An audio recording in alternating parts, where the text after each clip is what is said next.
In recent weeks, the ongoing feud between tech mogul Elon Musk and OpenAI co-founder Sam Altman has escalated dramatically, revealing the complexities of ambition, rivalry, and the future of artificial intelligence. The situation highlights Musk's contentious relationship with OpenAI, particularly following Altman's refusal to cede control to him in 2018, a decision that has since led to a series of public clashes and legal battles. A recent court filing from Altman's legal team paints Musk as a relentless adversary intent on undermining OpenAI's success. The filing contends that Musk's actions reflect a personal vendetta against Altman rather than a genuine concern for the ethical development of AI. Musk could not tolerate seeing such success for an enterprise he had abandoned and declared doomed, the filing states, suggesting that Musk has engaged in a calculated campaign to destabilize OpenAI, which has continued to thrive since its inception. His tactics, according to Altman's team, include press attacks, legal harassment, and even attempts to seize control of the company.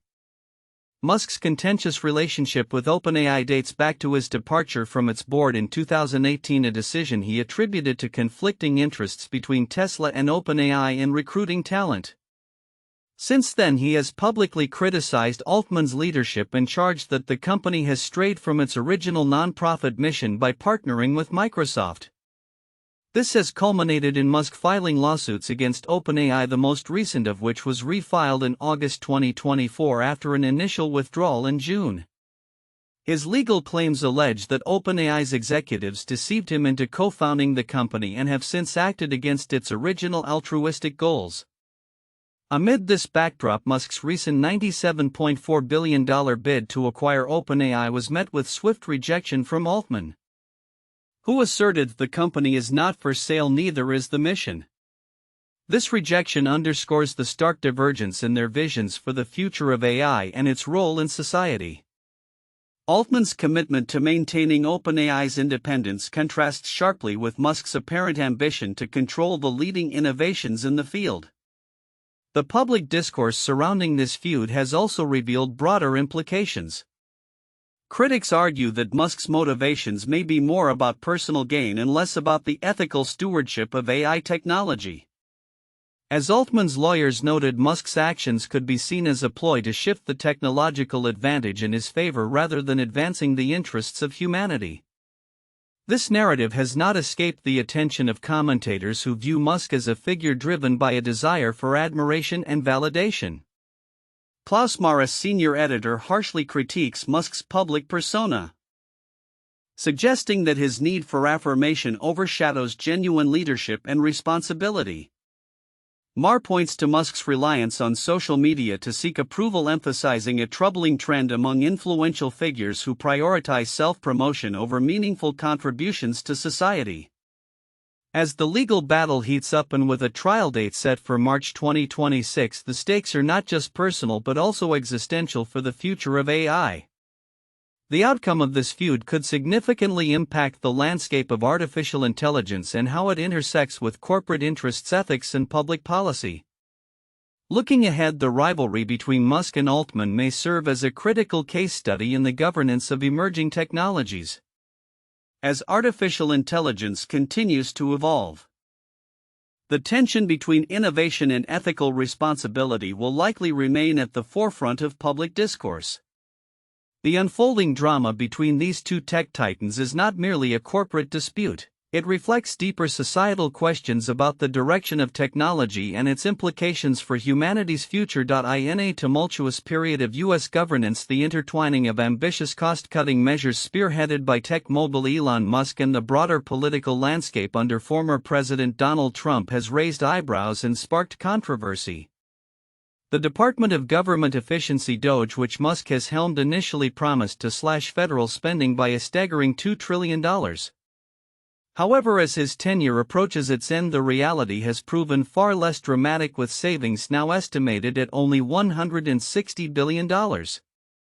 Musk's claims were outlined during a recent interview on Fox News, where he characterized DOGE as a long-term enterprise crucial for sustaining efficiency in government operations. His rationale hinges on the notion that without ongoing vigilance, systemic waste and fraud could resurface. If we take our eye off the ball, the waste and fraud will come roaring back, Musk stated, underscoring the need for continued oversight even as he prepares to step back from his role. Critics of DOGE have highlighted the organization's reliance on a young, inexperienced staff, exemplified by Edward Korestein, a 19-year-old who has gained notoriety as Big Balls. Korestein's role in identifying inefficiencies has been questioned, with skeptics arguing that the lack of experience among the team may hinder effective analysis of government spending. For instance, he pointed to $20 million line items that often lack clear allocation, showcasing the challenges DOGE faces in substantiating its claims of efficiency. Beyond internal dynamics, the broader impact of DOGE's strategies is evident in the troubling statistics surrounding federal spending. Despite Musk's initiatives, data reveals that spending under the Trump administration has actually increased by 6.3% year over year. This raises questions about the effectiveness of DOGE's interventions, particularly as the administration has eliminated around 250,000 jobs through layoffs and buyouts, effectively destabilizing various federal agencies. Adding to the controversy is a recent report by the New York Times which uncovered a disconcerting trend. Many of the contracts that DOGE claimed to have canceled were actually revived shortly after termination.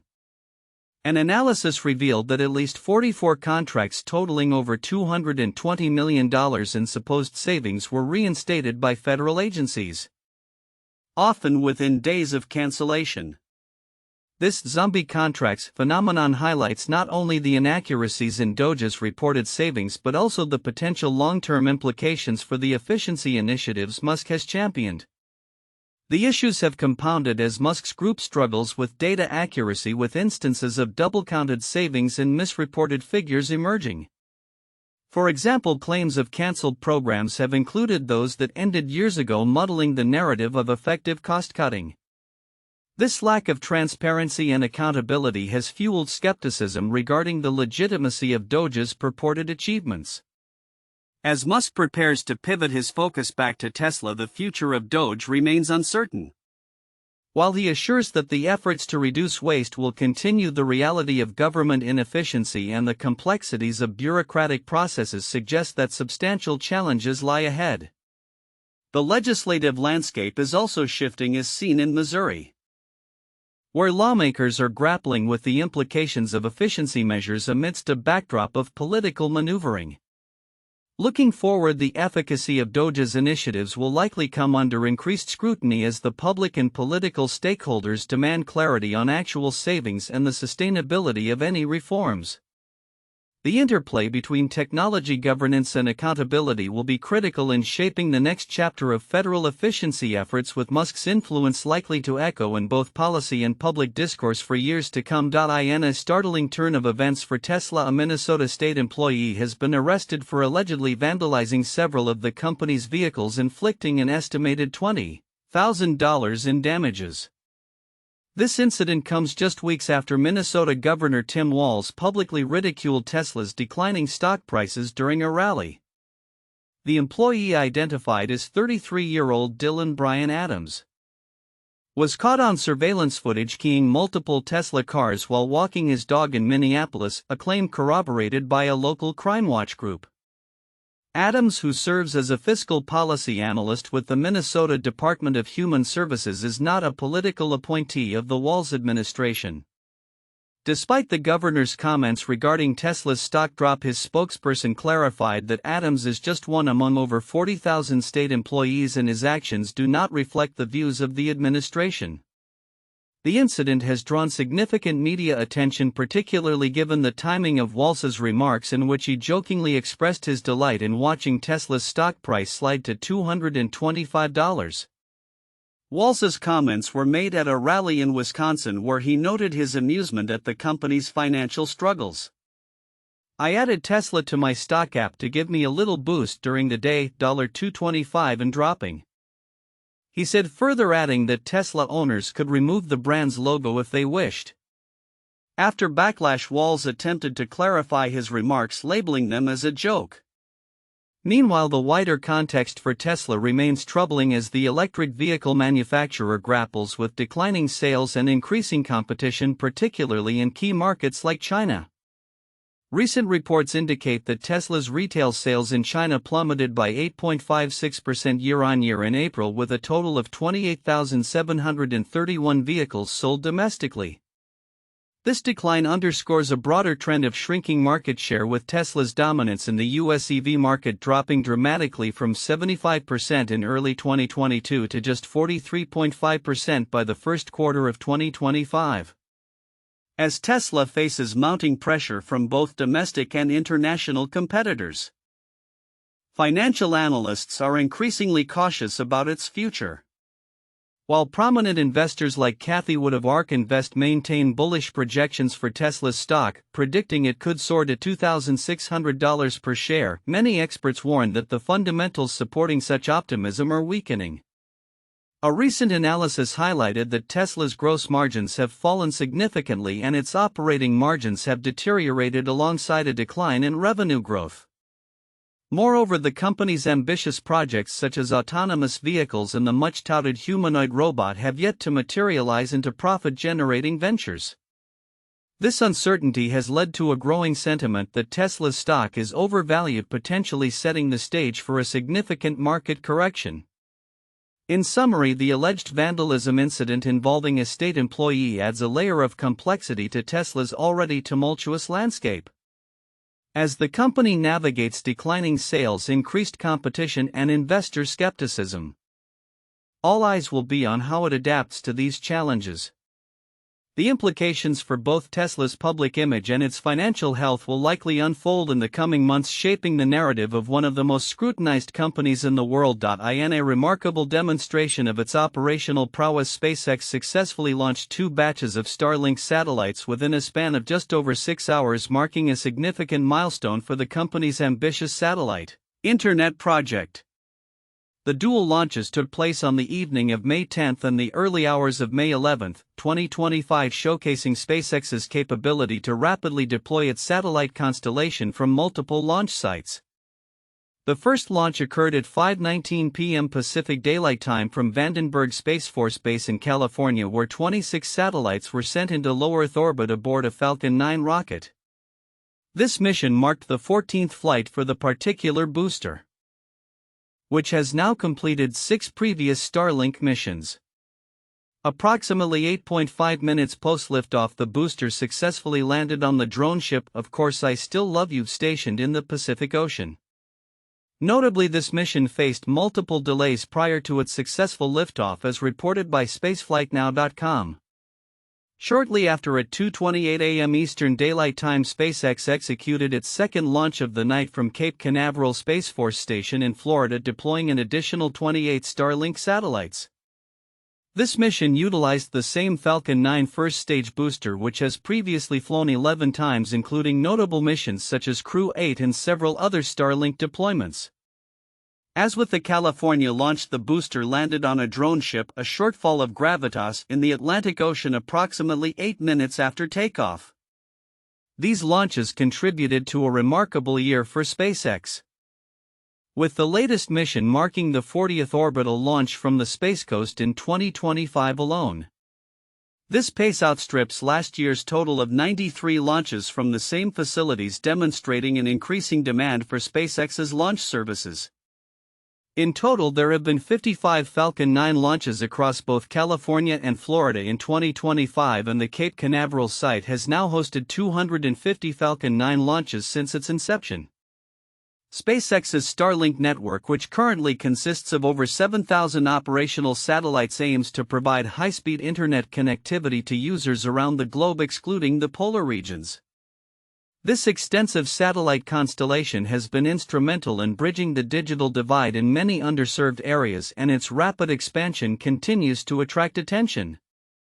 Looking ahead, SpaceX is scheduled to conduct yet another launch at 12:24 a.m. on Sunday from Kennedy Space Center's Pad 39A. As the company continues to enhance its satellite internet capabilities and expand its launch frequency, the implications for global connectivity and the future of space-based internet services are profound. With ongoing advancements, the next few years may see even more innovative developments in satellite technology and space exploration, further solidifying SpaceX's role as a leader in the aerospace industry. In a significant diplomatic breakthrough, the United States announced an immediate ceasefire between India and Pakistan, a move that has garnered international attention and sparked reactions from notable figures including tech billionaire Elon Musk. The ceasefire was facilitated by U.S. Secretary of State Marco Rubio, who alongside Vice President J.D. Vance engaged in intensive discussions with senior officials from both nations over the past 48 hours. This announcement follows a sharp escalation in tensions exacerbated by a recent terrorist attack in Jammu and Kashmir. Rubio expressed commendation for Indian Prime Minister Narendra Modi and Pakistani Prime Minister Shehbaz Sharif, highlighting their willingness to engage in dialogue rather than confrontation. I am pleased to announce that the governments of India and Pakistan have agreed to an immediate ceasefire and to start talks on a broad set of issues at a neutral site, Rubio stated in a tweet emphasizing the importance of diplomacy in resolving the long-standing conflict. Musk's succinct response, "Congratulations," on social media captured both the optimism surrounding this development and the broader international interest in the region's stability. The ceasefire was also acknowledged by former President Donald Trump, who in a post on Truth Social claimed credit for the diplomatic efforts, stating, "After a long night of talks mediated by the United States, I am pleased to announce that India and Pakistan have agreed to a full and immediate ceasefire." His remarks were echoed by Vice President Vance, who expressed gratitude for the leaders' commitment to peace. "Great work from the President's team, especially Secretary Rubio," Vance tweeted, reinforcing the collaborative nature of this diplomatic initiative. However, despite the positive tone of these announcements, the situation remains fragile. Just hours post-ceasefire declaration, reports emerged of violations primarily from Pakistani forces in areas like Srinagar, raising concerns about the sustainability of this peace accord. The tension between the two nuclear-armed neighbors, rooted in historical conflicts and territorial disputes, continues to pose significant challenges to long-term stability in the region. Elon Musk's involvement, albeit brief, underscores the intersection of technology and global diplomacy, illustrating how influential figures in the tech sector can impact public discourse around geopolitical issues. His response, while minimal, reflects a broader sentiment among many who hope for a peaceful resolution to the ongoing tensions. Looking ahead, the international community will be closely monitoring the developments arising from this ceasefire agreement. The success of these talks could pave the way for more comprehensive discussions on critical issues such as Kashmir and broader bilateral relations between India and Pakistan. As both nations navigate the complexities of their historical enmity, the role of external mediators and the influence of global leaders like Musk may increasingly shape the narrative in this long-standing conflict. The coming days will be pivotal in determining whether this diplomatic thaw can lead to lasting peace or if the specter of renewed hostilities looms once more.